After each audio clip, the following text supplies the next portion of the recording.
Deputy O'Snodaigh, had you a question? I want first of all to thank you for the presentation. I've met one or two already who have lobbied me on this issue, and it's been quite informative, the lobbying, but also I think it'll be useful for us as committee members when the legislation eventually appears to have that extra understanding that you've given us today, but also in some of the material you've supplied us.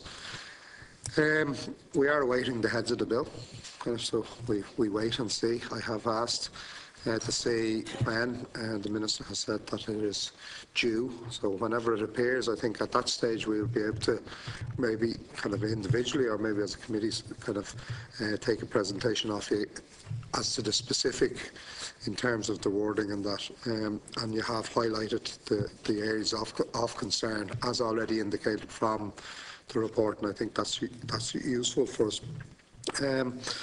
The key question from my point is how many trans people have come out at this stage? Because obviously there's a lot of people who haven't come out because of the stigma that you mentioned, and kind of many of them live in depression, and kind of the suicide was mentioned.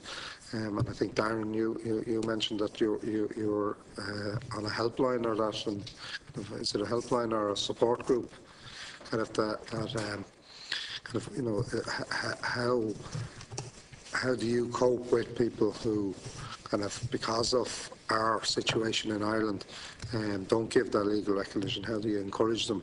I think Irish society has moved a lot in the last 20 or 30 years, but kind of it hasn't moved far enough on the issue of trans. So I don't have any other question. I just look forward to the legislation so we can tease out exactly the various points and try and ensure that Ireland has the best possible legislation, so that we can be an example to other countries. So even though you've mentioned Argentina as being good legislation, changes in terms of Britain recently, I think we should always look to take best international practice and ensure that our legislation stands the test of time in the future.